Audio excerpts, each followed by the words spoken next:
Assalamualaikum warahmatullahi wabarakatuh. Hai semuanya, apa kabarnya? Semoga kalian semua dalam keadaan sehat walafiat dan diberikan kemudahan oleh Allah Subhanahu wa taala dalam menjalani aktivitas sehari-hari ya. Nah, di video kali ini kami akan membahas materi terkait tentang sifat koligatif larutan. Apa aja sih ya sifat-sifat koligatif larutan itu? Apa aja sih rumusnya? Dan apa aja sih contoh soalnya? Yuk, simak video ini hingga habis. By the way, video ini dibuat untuk memenuhi tugas mata kuliah Kimia Dasar yang diampu oleh Ibu Sri Haryati, SPD MSI. Nah, sebelum kita masuk ke materinya, yuk kita kenalan terlebih dahulu. Perkenalkan, nama saya Fadila Sukma Arini dengan NIM 2105110197. Saya Anissa Latifa dengan NIM 2105111958. Perkenalkan, nama saya Ines Putri Nabila dengan NIM 2105126447. Halo semua, perkenalkan, saya Miftahul Jannah dengan NIM 2105126147. Perkenalkan, nama saya Muhammad Farhan dengan nomor induk mahasiswa 2105134651. Halo, perkenalkan, nama saya Nurul Iza Fitri dengan nomor induk mahasiswa 2105111945. Perkenalkan, nama saya Triwinda Lestari dengan NIM 2105111005. Setelah berkenalan, yuk kita langsung masuk ke materinya. Submateri yang akan dibahas ada 7. Yang pertama ada pengantar sifat koligatif larutan. Yang kedua satuan konsentrasi larutan. Yang ketiga ada penurunan tekanan uap. Yang keempat ada kenaikan titik didih larutan. Yang kelima ada penurunan titik beku. Yang keenam ada tekanan osmotik. Dan materi yang ketujuh alias yang terakhir adalah sifat koligatif larutan elektrolit. Yuk kita masuk ke materi yang pertama.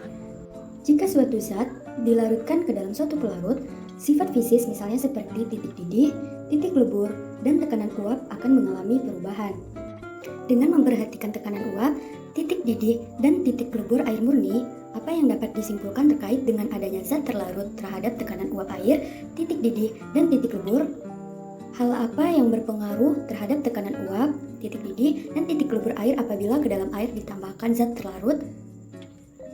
Kemudian, apakah zat yang dilarutkan seperti gula, urea, dan glukosa berpengaruh terhadap perubahan nilai tekanan uap, titik didih, dan titik lebur? Penambahan gula ke dalam air akan menyebabkan tekanan uap air menjadi kecil atau menurun, sedangkan titik didihnya naik dan titik leburnya ikut turun. Besarnya penurunan tekanan uap, kenaikan titik didih, dan penurunan titik beku yang terjadi pada larutan gula, larutan urea, dan larutan glukosa dengan konsentrasi yang sama adalah sama.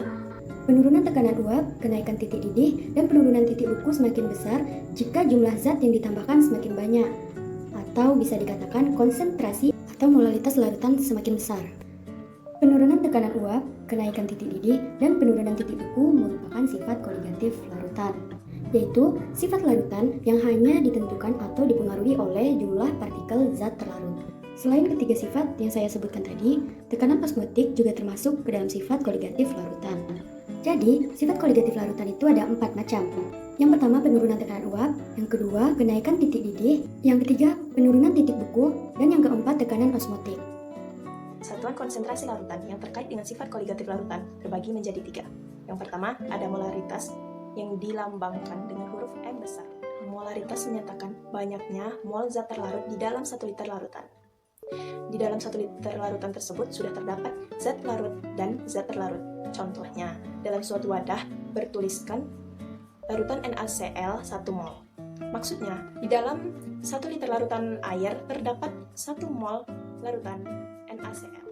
Dari penjelasan tersebut didapatkanlah rumus M sama dengan N per V, di mana M merupakan molaritas larutan dengan satuan mol per liter, N merupakan jumlah mol zat terlarut dengan satuan mol, dan V sama dengan volume larutan dengan satuan liter.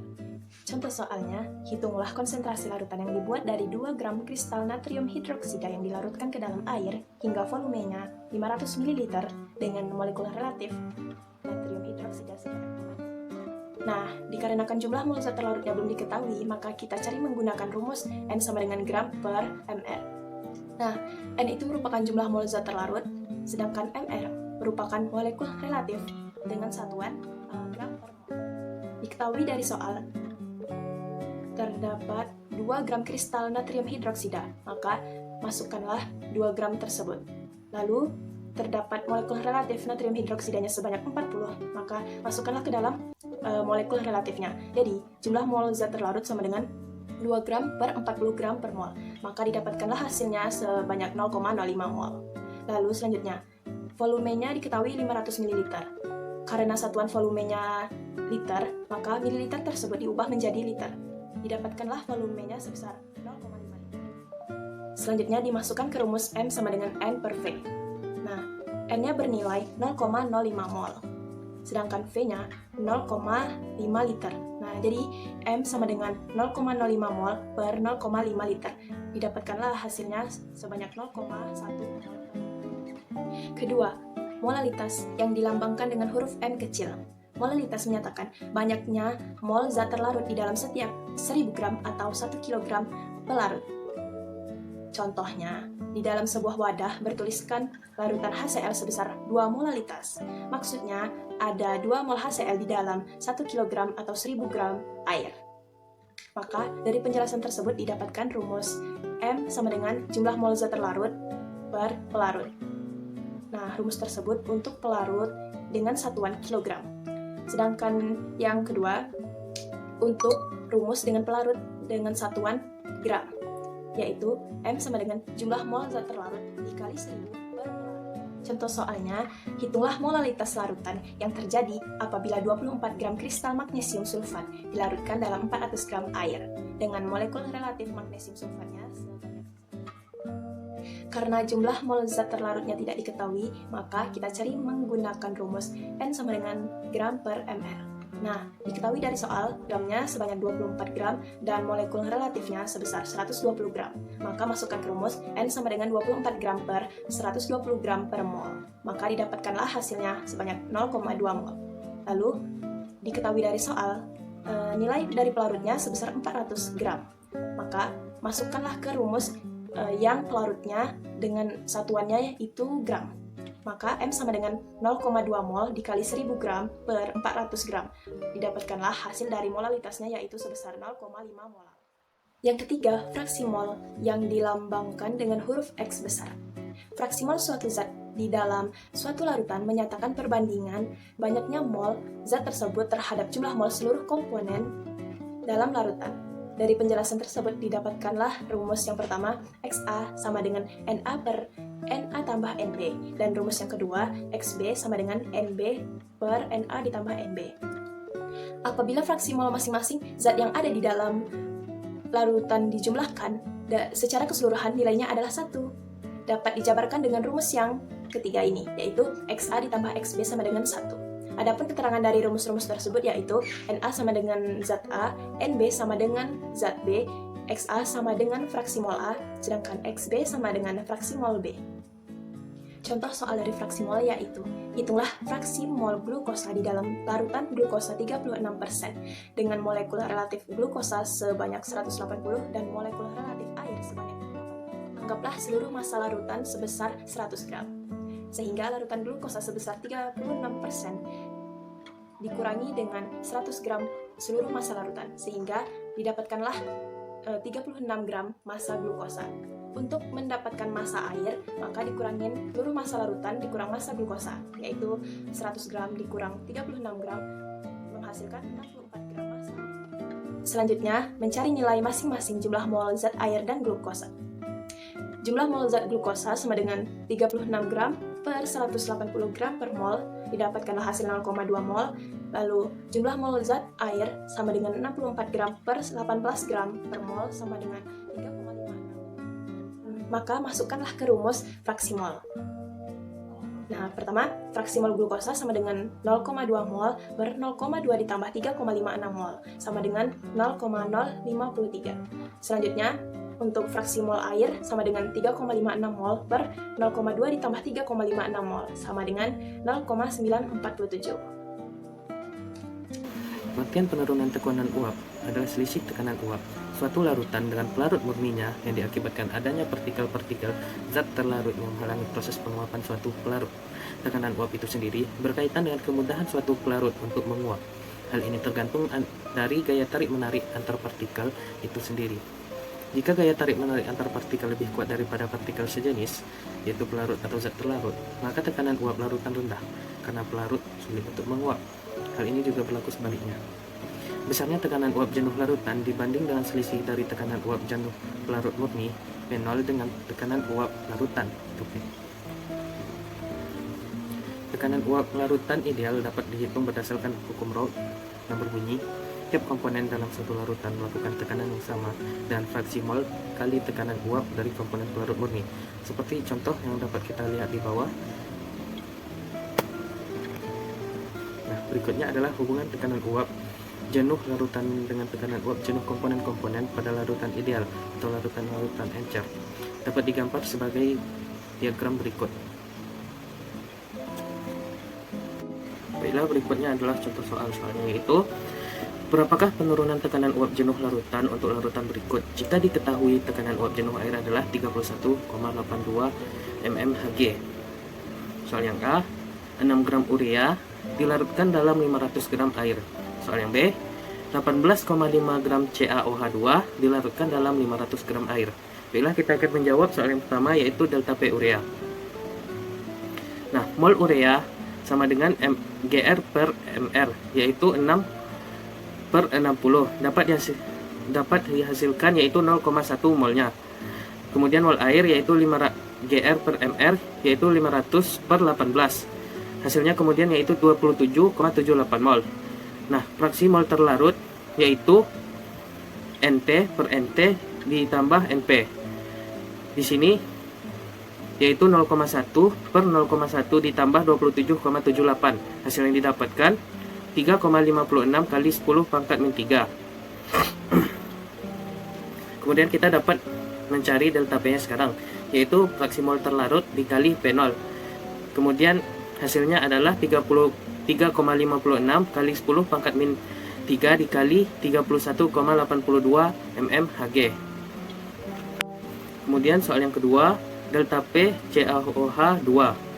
Nah, CaOH2 ini adalah Ca2 di Ca2 plus sama plus 2 OH min. Nah, I sama dengan N kurang 1 tambah 1, yaitu kita dapatkan 3 kurang 1 tambah 1 sama dengan 3. Kemudian mol air yaitu 500 per 18 Gr per Mr. Hasilnya adalah 27,78 mol. Nah, sekarang adalah mol CaOH2 yaitu 18 Gr per Mr, 18,5 per 74 sama dengan 0,25 mol. Nah, fraksi mol terlarut yaitu Nt per Nt ditambah Np. Nah, di sini angkanya yaitu 0,25 kali 3 per 0,25 kali 3 ditambah 27,78. Hasil yang didapatkan adalah 0,026. Nah, sekarang kita dapat mencari delta P nya, yaitu fraksi mol terlarut dikali P0. Di sini angkanya yaitu 0,026 dikali 31,82 mmHg. Hasilnya dapat dikalikan yaitu 0,827 mmHg. Kenaikan titik didih larutan. Titik didih adalah suhu ketika tekanan uap di atas permukaan zat cair sama dengan suhu udara di luar. Titik didih air murni pada tekanan 1 atm adalah 100 derajat Celcius. Hal ini berarti pada saat air dipanaskan hingga 100 derajat Celcius, tekanan uap air murni akan mencapai 1 atm. Dengan demikian, apabila tekanan udara luar kurang dari 1 atm, maka titik didih air kurang dari 100 derajat Celcius. Jika ke dalam air murni dilarutkan suatu zat yang sukar menguap, maka pada suhu 100 derajat Celcius tekanan uap air belum mencapai 1 atm. Hal ini berarti air belum mendidih. Agar dapat mendidih, maka diperlukan suhu yang lebih tinggi. Besarnya kenaikan suhu itulah yang disebut dengan kenaikan titik didih larutan. Tetapan kenaikan titik didih molar. Sifat koligatif larutan tidak dipengaruhi oleh jenis zat yang dilarutkan, tetapi ditentukan oleh jumlah partikel yang terlarut di dalamnya, yang dinyatakan dengan konsentrasi. Tetapan kenaikan titik didih molal adalah besarnya kenaikan titik didih untuk 1 molal larutan. Nilai tetapan kenaikan titik didih molal untuk setiap larut tidak sama. Menentukan titik didih larutan. Besarnya kenaikan titik didih larutan merupakan hasil kali antara tetapan kenaikan titik didih molal dengan konsentrasi molal. Dinyatakan sebagai delta Tb sama dengan Kb dikali M. Titik didih larutan merupakan titik didih pelarut ditambah dengan besarnya kenaikan titik didih. Dinyatakan dengan Tb sama dengan Tb derajat ditambah delta Tb. Oleh karenanya, molalitas larutan dirumuskan dengan M sama dengan N dikali 1000 per P, di mana M adalah molalitas, N adalah jumlah mol zat terlarut, dan P adalah massa pelarut. Maka, delta Tb sama dengan Kb dikali M, sehingga delta Tb sama dengan Kb dikali N dikali 1000 per P. Contoh soal, sebanyak 9 gram glukosa dilarutkan dalam 100 gram air. Hitunglah titik didih larutan yang terjadi jika diketahui MR glukosa sama dengan 180 gram per mol dan tetapan kenaikan titik didih air 0,52 derajat C per M. Nah, dari soal dapat diketahui bahwa P atau massa pelarut adalah 100 gram, sedangkan Kb atau tetapan kenaikan titik didih adalah 0,52 derajat C per M. Yang pertama kita cari adalah N-glukosa. Cara mencari N-glukosa adalah dengan cara membagi banyak glukosa yang dilarutkan dengan MR glukosa.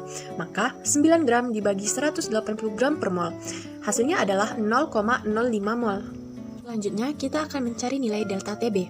Dengan rumus Kb dalam kurung N dikali 1000 per P, di mana Kb bernilai 0,52, N bernilai 0,05, dan P bernilai 100. Sehingga 0,52 dalam kurung 0,05 dikali 1000 per 100. Maka 0,52 dikali 0,5. Maka hasilnya adalah 0,26 derajat Celcius.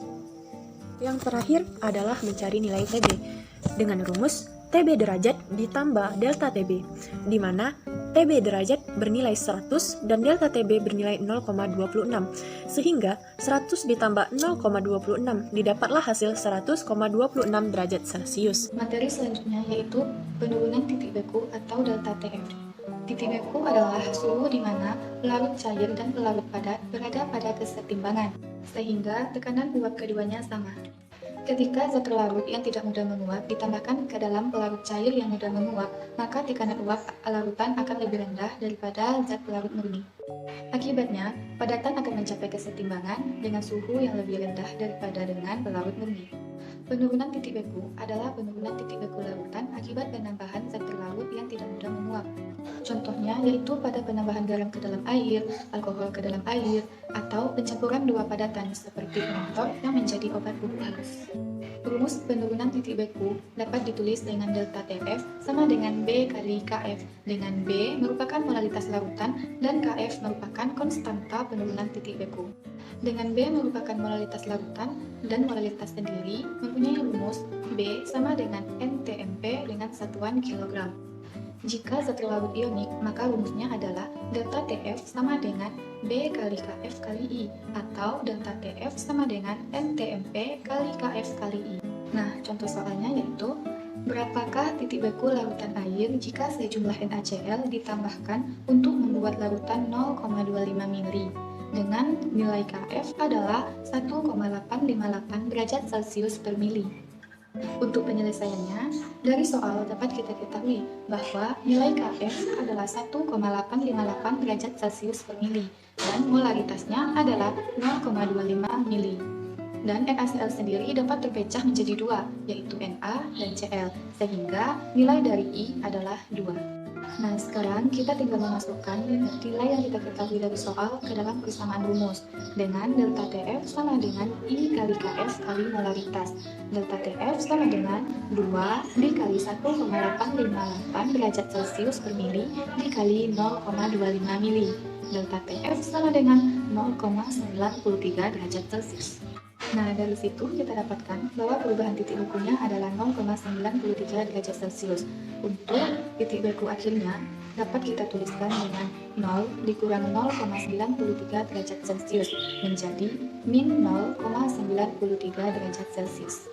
Baiklah, di sini saya akan melanjutkan penjelasan dari kelompok kami mengenai materi sifat koligatif larutan dengan subpokok bahasan tekanan osmotik. Nah, sebelum kita lanjut lebih jauh mengenai tekanan osmotik ini, dari kalian semua pasti timbul beberapa pertanyaan.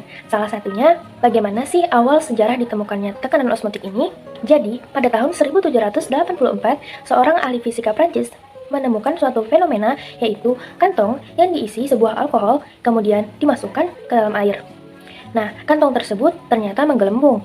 Berdasarkan pengamatannya, ternyata air akan menerobos masuk melalui dinding semi permeabel dari kantong. Dalam tekanan osmotik ini, pasti dari kalian semua pernah mendengar yang namanya osmosis. Lalu, apa sih peristiwa osmosis ini?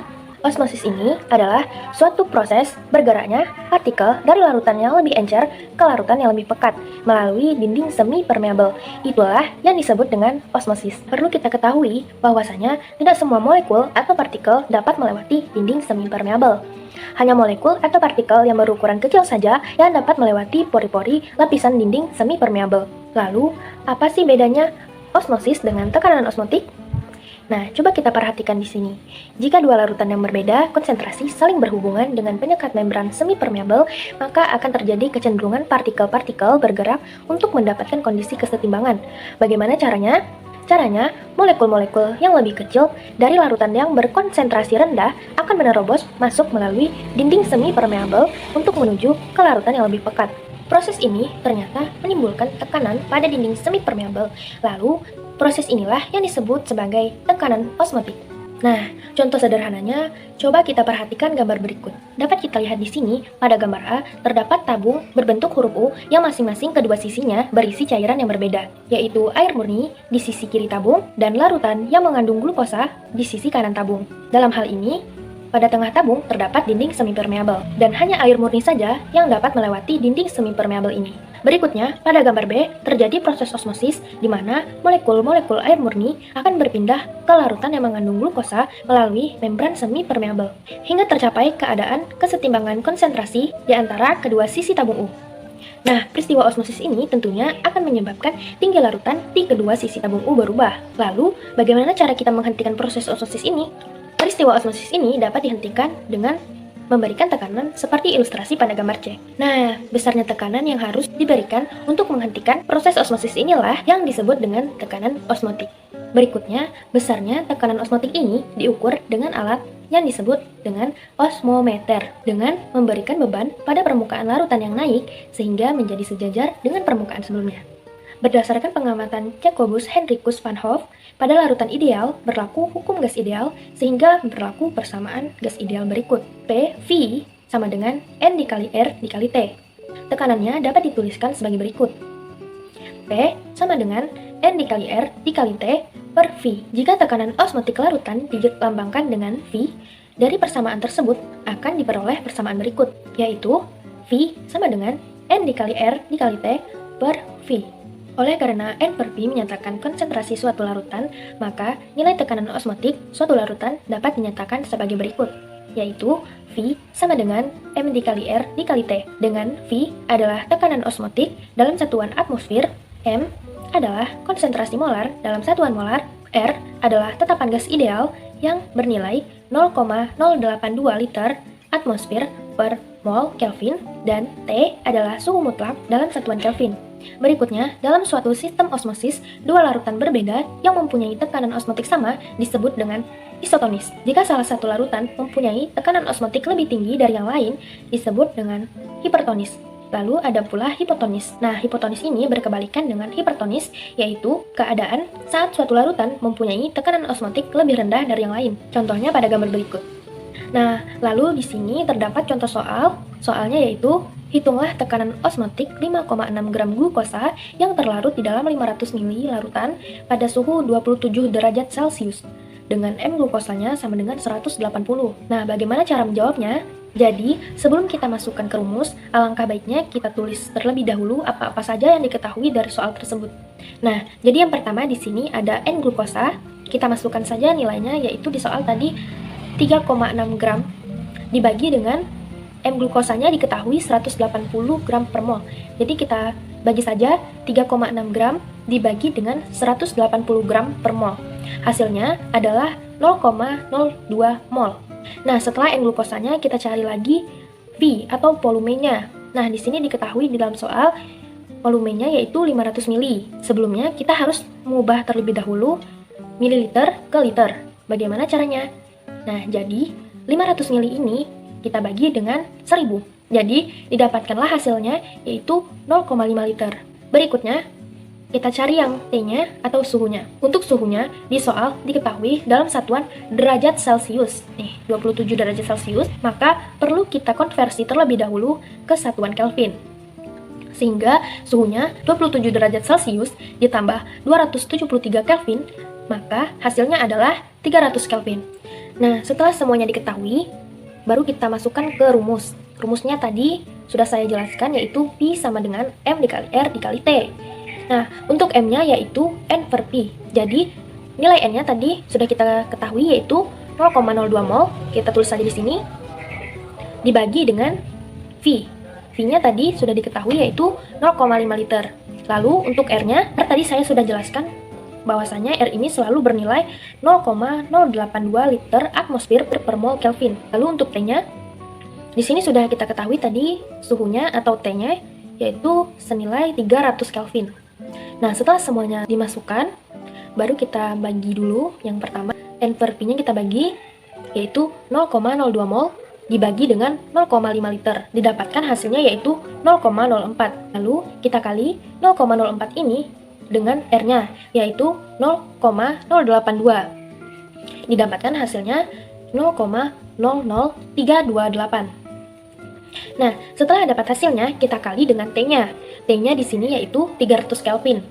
Jadi, didapatkan hasil akhirnya yaitu 0,984 atmosfer. Akhirnya kita masuk ke materi yang ketujuh, alias materi yang terakhir, yaitu sifat koligatif larutan elektrolit.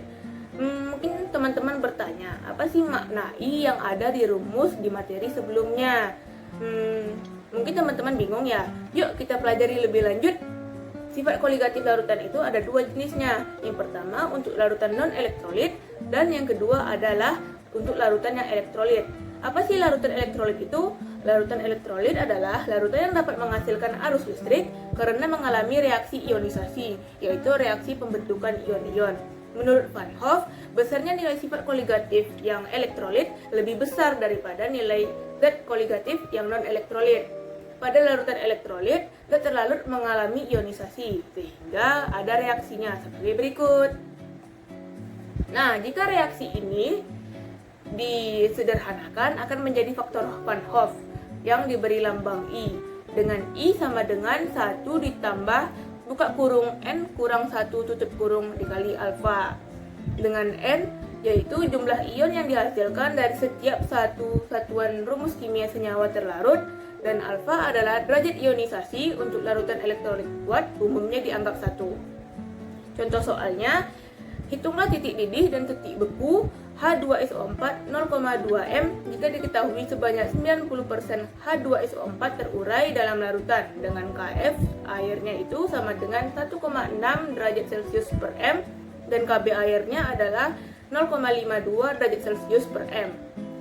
Jawabannya adalah diketahui di soal itu Kf airnya 1,6 derajat Celcius per M, dan alfanya itu 90%. 90% itu sama dengan 90 per 100. 90 per 100 itu 0,9. Nah, Kb airnya itu diketahui di soal adalah 0,52 derajat Celcius per M. Nah, ini adalah reaksinya. H2SO4 jika diuraikan adalah 2H plus ditambah SO4 2-, dengan N-nya itu 1 ditambah 2. 1 itu dari 2H plus itu kan 1 nilainya. Terus 2 itu dari H2SO4 2-, nilainya itu 2. Jadi 1 ditambah 2, N-nya menjadi 3. Kita lanjutkan dengan mencari I-nya. I itu sama dengan 1 ditambah buka kurung N kurang 1 tutup kurung dikali alfa. Nah, kita tadi sudah tahu N-nya itu adalah 3. Jadi 1 ditambah 3 kurang 1 dikali alfanya tadi adalah 0,9. Maka kita kalkulasikan, maka hasilnya adalah 2,8. Untuk titik beku larutannya yang ditanyakan pada soal, delta TF sama dengan KF dikali M dikali I. Nah, itulah guna I pada rumus ini, karena ini termasuk larutan elektrolit. Maka Kita masukkan angka-angka yang telah kita dapatkan sebelumnya dan hasilnya adalah 1,042 derajat Celcius. Jadi titik beku larutannya atau TF-nya adalah minus 1,042 derajat Celcius. Nah, untuk titik didih larutan yang juga ditanyakan pada soal, delta TB sama dengan KB dikali M dikali I. Kita masukkanlah nilai KB, M, dan I yang telah kita dapatkan dan hasilnya adalah 0,29 derajat Celcius. Jadi titik didih larutan atau TB-nya adalah TB itu sama dengan titik didih air ditambah delta TB.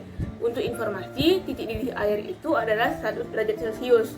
Jadi 100 ditambah 0,29 maka hasilnya adalah 100,29 derajat Celcius. Nah, itulah materi terkait sifat koligatif larutan dari kami. Apabila ada kesalahan dalam pengeditan video atau penjelasan materi, mohon dimaafkan ya teman-teman. Nah, jika teman-teman ada pertanyaan atau kurang paham semisalnya, silahkan berkomentar ya di kolom komentar.